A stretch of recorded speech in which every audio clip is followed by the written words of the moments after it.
Assalamualaikum warahmatullahi wabarakatuh. Alhamdulillahirabbil alamin wa bihi nasta'inu ala umuri dunya waddin. Wassalatu wassalamu ala sayyidina Muhammadin sallallahu alaihi wasallam wa ala alihi wa ashabihi ajma'in. Amma ba'd.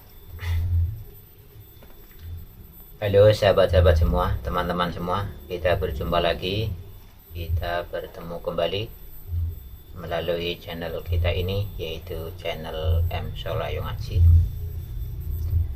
Oke, tanpa berlama-lama langsung saja ya, untuk mengefisienkan waktu, kita langsung saja masuk pada pembahasan kita kali ini, untuk melanjutkan pembahasan yang kemarin. Kemarin sudah sampai mana ya? Sampai al-Islam ya, mal-Islam ya. Wa dinul ladzi ba'atsallahu bihi sayyidina Muhammad sallallahu alaihi wasallam dan seterusnya sampai ke li hidayatin nas wa sa'adatihim ya. Oke, langsung saja untuk berikutnya. Berarti kita masuk pada pembahasan rukun Islam ya. Kita masuk pada pembahasan rukun Islam. Rukun itu apa ya? Kalau Islam itu sudah dijelaskan tadi ya, sudah dijelaskan kemarin ya. Islam, pengertian Islam, apa itu Islam, apa fungsi Islam ya. Sekarang rukun. Islam itu mempunyai rukun. Apa rukun Islam? Rukun itu apa ya? Pengertian rukun secara bahasa itu ar-ruknu wa ma la yasihu illa bihi wa huwa fihi. Itu pengertian rukun. Ma la yasihu illa bihi wa huwa fihi. Yang artinya sesuatu akan tidak sah kecuali dengan sesuatu itu, dan sesuatu itu ada di dalam sesuatu. Ma la yasihu illa bihi wa huwa fihi. Sesuatu yang tidak sah kecuali dengan sesuatu, dan sesuatu itu ada di dalam sesuatu. Susah ya dipaham ya. Saya sederhanakan lah ya. Ma la yasihu illa bihi wa huwa fihi itu suatu barang yang tidak sah kecuali dengan sesuatu, dan sesuatu itu ada di dalam barang tersebut. Itu udah agak sederhana ya, udah mudeng ya. Itu pengertian rukun. Oh belum mudeng. Kalau belum mudeng saya sederhanakan lagi, oke lah ya. Yang dimaksud sesuatu tidak sah kecuali dengan sesuatu itu, dan sesuatu itu ada di dalam sesuatu. Ini dengan bahasa yang sederhana kayak gini. Segala sesuatu ataupun perbuatan yang perbuatan itu atau sesuatu itu tidak sah kecuali dilengkapi dengan sesuatu, dan perlengkapan itu ada di dalam pekerjaan tersebut atau ada di dalam barang tersebut. Nah, udah agak mudah ya, udah agak mudah dipaham ya. Tapi lebih jelasnya kayak gini lah ya, saya kasih contoh. Masalahnya kalau cuma diterangkan dengan kata-kata itu kelihatannya agak susah juga ya. Tapi kalau saya kasih contoh itu, saya yakin saudara-saudara semua, teman-teman semua paham lah. Oh, ini hal yang sederhana sebetulnya. Jadi saya langsung kasih contoh aja ya biar paham ya, antara rukun, pengertian rukun ya. Saya contohkan kalau di sini kan pengertian rukun Islam ya. Kalau saya contohkan itu dengan sholat, biar mudah ya, biar mudah dalam pencernaan. Rukun sholat, apa rukun sholat? Nah, rukun sholat, pengertian sholat nanti ini belum dibahas ya, ini sekedar memberi contoh tentang keterangan rukun. Sholat nanti ada babnya tersendiri, pengertian sholat, apa itu sholat. Sekarang membahas rukun. Rukun sholat, salah satu rukun dari rukun sholat kan banyak ya. kalau nggak salah itu sekitar 17, kalau nggak 17 16. Itu salah satu rukun sholat adalah membaca Fatihah, membaca surat Al-Fatihah. Itu rukun sholat. Nah, untuk keterangan penjelasan ini saya jelaskan dengan contoh biar paham ya. Ma la yasihu illa bihi wa huwa fihi, ya. Sesuatu yang tidak sah kecuali dengan sesuatu itu, dan sesuatu itu ada di dalam sesuatu itu. Contohnya, contoh konkretnya kayak gini. Sholat, tadi kan rukun sholat diantaranya membaca Fatihah ya. Sholat tidak sah sholat itu kecuali dengan membaca Fatihah, dan bacaan Fatihah itu ada di dalam sholat. Nah, sesuatu yang tidak sah kecuali dengan sesuatu itu, dan sesuatu itu ada di dalam sesuatu itu. Sholat tidak sah kecuali dengan membaca surat Al-Fatihah, dan bacaan surat Al-Fatihah itu ada di dalam sholat. Nah, pasti mudeng ya, paham ya. Itulah pengertian rukun. Rukun itu kebalikan dari syarat ya. Kalau syarat itu ma la yasihu illa bihi wa huwa fi ghairi. Suatu barang tidak sah kecuali dengan barang itu, dan barang itu ada di luar barang tersebut. Itu perbedaannya antara syarat ya. Contoh konkretnya kayak gini. Sholat, masih saja sholat ya. Sholat, salah satu rukun, salah satu syaratnya sholat adalah wudhu ya. Jadi gimana kesimpulannya?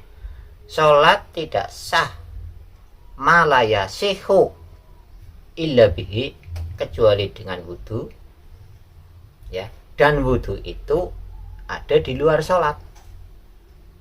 Sebelum orang menjalankan sholat kan wudhu dulu, berarti wudhu ada di luar sholat. Tapi kalau Fatihah itu orang sedang sholat membaca Fatihah, berarti Fatihah ada di dalam sholat, wudhu ada di luar sholat. Dan antara wudhu dan membaca surat Fatihah itu sama-sama menjadi kunci sahnya sholat. Itu kan gampang ya. Cuma bedanya kalau wudhu di luar sholat,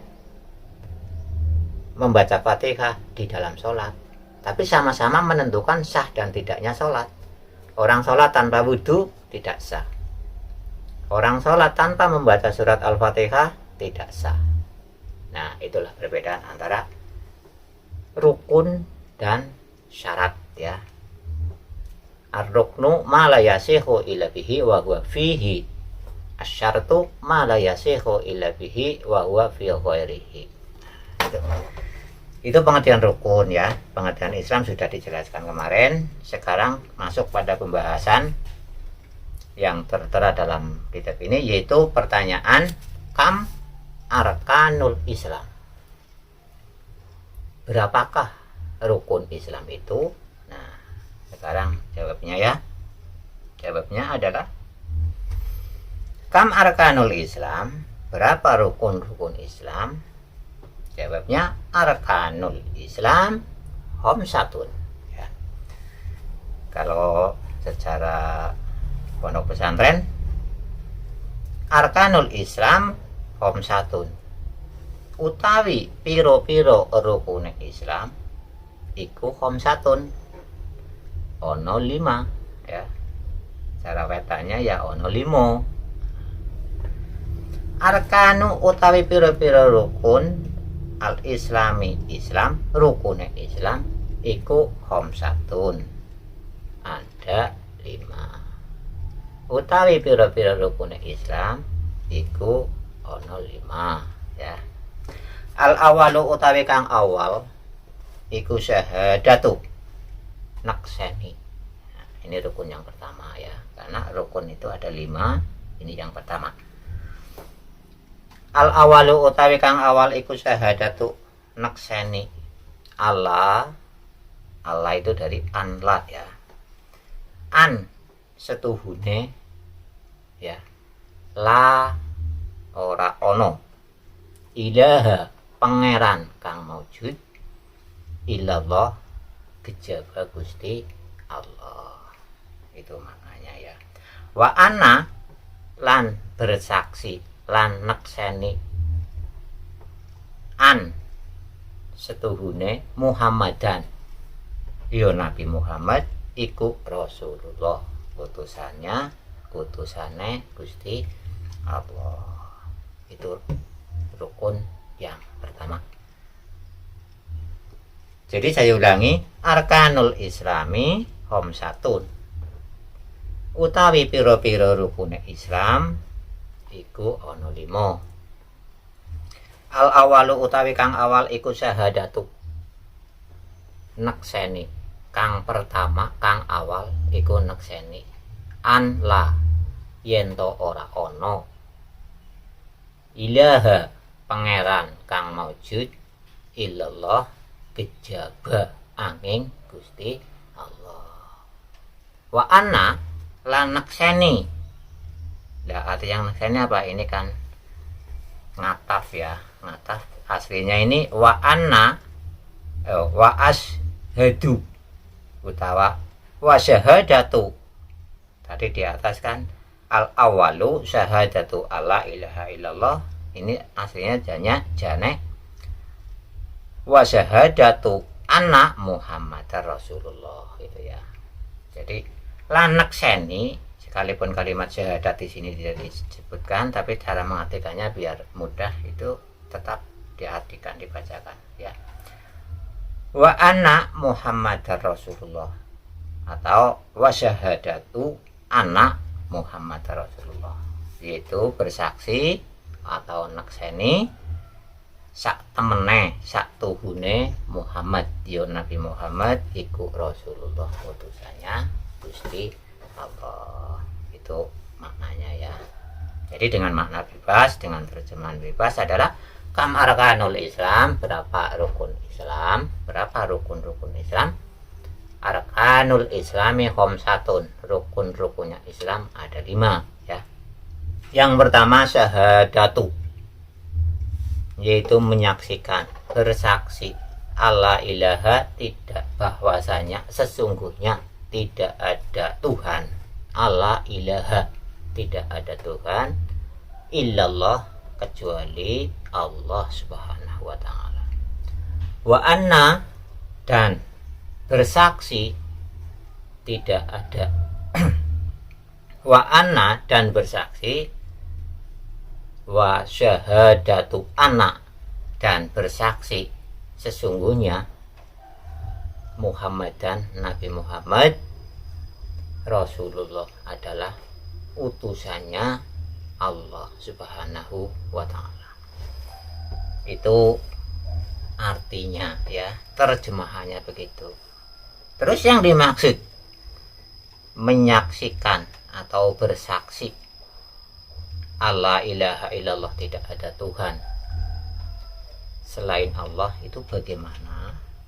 Dan maksudnya bersaksi bahwa Nabi Muhammad itu utusan Allah, itu bagaimana? Nah, sekarang saya terangkan satu persatu ya. Kalau nggak salah ya, kalau nggak salah menurut apa yang saya ketahui dengan berbagai referensi atau dengan berbagai rujukan, itu yang dimaksud nakseni, bersaksi bahwa tidak ada Tuhan selain Allah adalah ini sama saja dengan ucapan syahadat ya. Dengan ucapan syahadat, yaitu berbunyi asyhadu alla ilaha illallah wa asyhadu anna Muhammadar Rasulullah ya. La ilaha illallah Muhammadur Rasulullah. Jadi syahadat itu ada 2 ya. Yang pertama syahadat tauhid, yaitu yang berbunyi asyhadu alla ilaha illallah, la ilaha illallah, itu poinnya ya. Terus syahadat yang kedua disebut syahadat Rasul, yaitu yang berbunyi wa asyhadu anna Muhammadar Rasulullah. Intinya yaitu Muhammad Rasulullah. Nah, yang pertama la ilaha illallah, yaitu asyhadu alla ilaha illallah, dan poin yang kedua anna Muhammadar Rasulullah, yaitu wa asyhadu anna Muhammadar Rasulullah, yaitu bersaksi, berkeyakinan bahwa Nabi Muhammad adalah utusan Allah Subhanahu wa taala. Itu kurang lebihnya kayak gitu ya. Jadi untuk kalimat la ilaha illallah wa anna Muhammadar Rasulullah itu kalimat yang sangat ringan, kalimat yang sangat sederhana, tapi justru kalimat itu adalah kalimat yang sangat-sangat dahsyat atau kalimat yang besar pertanggungjawabannya ataupun besar konsekuensinya. Itu ya. Bagi orang yang tidak paham tentang la ilaha illallah Muhammadur Rasulullah, itu sesuatu kalimat yang biasa, kalimat yang enteng-enteng saja diringankan, kalimat yang ringan diucapkan melalui lisan. Tapi bagi orang yang paham tentang kalimat la ilaha illallah Muhammadur Rasulullah, itu kalimat yang sangat-sangat besar pertanggungjawabannya dan sangat-sangat besar konsekuensinya lah istilahnya. Itu ya. Ini saya contohkan ya, saya contohkan bagi orang yang paham tentang la ilaha illallah dengan orang yang tidak paham dengan la ilaha illallah. Ini biar mudah dipaham, mudah dicerna oleh akal kita. Saya kasih contoh yang konkret ya. Contohnya kayak gini. Ada sepasang cowok dan cewek ya, dimana cowok dan cewek itu sedang menjalin hubungan ya. Terus suatu saat sang cewek itu berkata, ucapannya kayak gini, Mas, saya ingin dengar ucapan dari cinta kamu. Kamu cinta saya, kamu mencintai aku. Itu bagi sang cowok, kalau cowok itu paham tentang ucapan itu, makna saya cinta kamu umpamanya dia, itu sang cowok mau mengucapkan itu berpikir panjang, berpikir ulang. Karena apa? Karena tahu konsekuensinya. Kalau sudah mengucapkan saya cinta kamu, jelas konsekuensi pertama adalah keseriusan dalam hubungan. Nah, itu jelas. Itu bagi cowok yang paham tentang ucapan saya suka kamu atau I love you gitu ya. Pertama, konsekuensinya keseriusan dalam hubungan yang nanti berakhir di pernikahan dan membangun rumah tangga. Terus konsekuensi yang kedua, dengan mengucapkan saya cinta kamu, maka cowok itu tidak boleh mengucapkan saya cinta kamu kepada cewek yang lain. Nah, itu konsekuensi yang kedua. Berarti apa? Sangat besar konsekuensinya, pertanggungjawabannya ya. Itu baru kedua. Terus yang ketiga, dengan mengucapkan kata saya suka kamu, saya cinta kamu, itu siap sedia bertanggung jawab kapan saja sang cewek mengajak jalan-jalan, maka sang cowok harus siap memenuhinya. Itu dari konsekuensi ucapan saya suka kamu, saya cinta kamu. Itu panjang sekali konsekuensinya ya. Itu bagi yang paham. Maka untuk mengucapkan kalimat yang sangat ringan ya, saya cinta kamu, itu berpikir panjang, berpikir ulang. Karena apa? Tahu konsekuensinya orang mengucapkan saya cinta kamu. Tapi bagi orang yang tidak paham tentang ucapan, konsekuensi, pertanggungjawaban ucapan dari saya cinta kamu, ya enteng-enteng saja diucapkan. Jangankan sehari 1 kali, sehari 100 kali, 1000 kali, oke saja, enteng-enteng saja. Saya cinta kamu, saya cinta kamu. Tapi konsekuensinya tidak ditepati, apa fungsinya? Nah, ini kembali ke topik kita tentang ucapan la ilaha illallah Muhammadur Rasulullah itu sama, bahkan masih berat ini ya, pertanggungjawabannya itu masih berat ini dibanding dengan ucapan saya cinta kamu. Karena apa? Ucapan la ilaha illallah Muhammadur Rasulullah itu taruhannya itu harta, benda, keluarga, bahkan nyawa sebagai taruhan. Itu beratnya ucapan ini. Sahabat-sahabat semua pernah dengar kan ya suatu kisah, suatu cerita, yaitu ceritanya sahabat Bilal pada zaman Nabi. Sahabat Bilal itu dulu sebelum masuk Islam, Bilal itu seorang budak dari Umayyah ya, namanya itu Umayyah, punya budak itu orang yang sudah dibeli, punya majikan yang namanya Umayyah waktu itu Umayyah nggak masuk Islam ya, Umayyah tidak masuk Islam sampai dia wafat, dia meninggal, dia mati tidak masuk Islam. Terus budaknya itu yang bernama Bilal itu masuk Islam karena dengar ada dakwah dari Rasul. Dia menyatakan diri masuk Islam, mengucapkan la ilaha illallah Muhammadur Rasulullah. Terus sang majikan yaitu Umayyah dengar bahwa budaknya masuk Islam, maka sang Umayyah naik pitam ya, marahnya bukan main. Dipanggillah si Bilal, ditanya, betul kamu masuk Islam? Jawabnya betul. Terus intinya dipaksa supaya keluar, jangan sampai mengucapkan kalimat la ilaha illallah Muhammadur Rasulullah. Suruh ucapan itu dicabut oleh Bilal atas perintah Umayyah sebagai majikannya. Tapi karena Bilal itu tahu konsekuensi, makna, dan pertanggungjawabannya mempertahankan kalimat itu, apa konsekuensinya? Mencabut ucapan itu, apa konsekuensinya? Nah, karena Bilal itu sudah teguh, sudah yakin 100% bahwa Islam itu benar, maka dia melangkah masuk Islam. Sekali masuk Islam tidak bisa diganggu gugat, itu ya. Sampai oleh majikannya dipaksa yang intinya itu Bilal dibawa ke padang pasir di waktu terik matahari yang panas, dia disiksa di situ.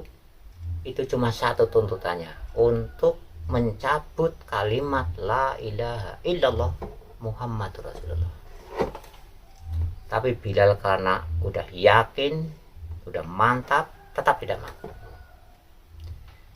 Yang akhirnya seandainya Bilal tetap tidak mau melepaskan kalimat la ilaha illallah, itu insya Allah kemungkinan besar Bilal itu tidak kuat menahan siksaan sehingga berujung kematian. Tapi karena mungkin si Bilal belum takdirnya mati saat itu, maka di tengah-tengah siksa itu datanglah seseorang, di mana orang ini utusan dari Abu Bakar ya, Abu Bakar As-Siddiq itu. Waktu itu Abu Bakar sudah masuk Islam. Yang intinya itu Abu Bakar mendengar ada orang disiksa karena gara-gara ucapan itu, maka rasa Abu Bakar kasihan, terus ya orang yang kaya karena dia saudagar sukses, maka Bilal itu dibeli ya, dibeli oleh Abu Bakar ya, sehingga terjadi rembukan deal, transaksi dibayar, transaksi berlaku. Semenjak itulah maka siksaan diberhentikan oleh Umayyah. Karena di saat transaksi berlaku, maka posisi Bilal sudah bukan miliknya si Umayyah, tapi sudah milik Abu Bakar As-Siddiq. Ya, itulah salah satu visi dan misi Islam adalah membebaskan atau menghilangkan praktek-praktek atau keadaan atau kebiasaan di kala itu, yaitu perdagangan manusia yang endingnya nanti menjadi budak. Itu pada waktu itu sangat merebak, sangat menjamur, dan itu hal yang biasa. Padahal itu kan merugikan seseorang ya. itu orang yang sudah dibeli itu semua hak dan kewajibannya itu sudah berpindah ke tangan majikan. Itu ya, itu kan merugikan. Maka salah satu visi dan misi Islam datang adalah untuk menghapus praktek perbudakan, gitu ya. Maka di saat itulah si Bilal itu sudah menjadi manusia yang bebas, yang sempurna sebagaimana manusia-manusia yang lain. Itu contoh keteguhan Bilal untuk mempertahankan la ilaha illallah Muhammadur Rasulullah.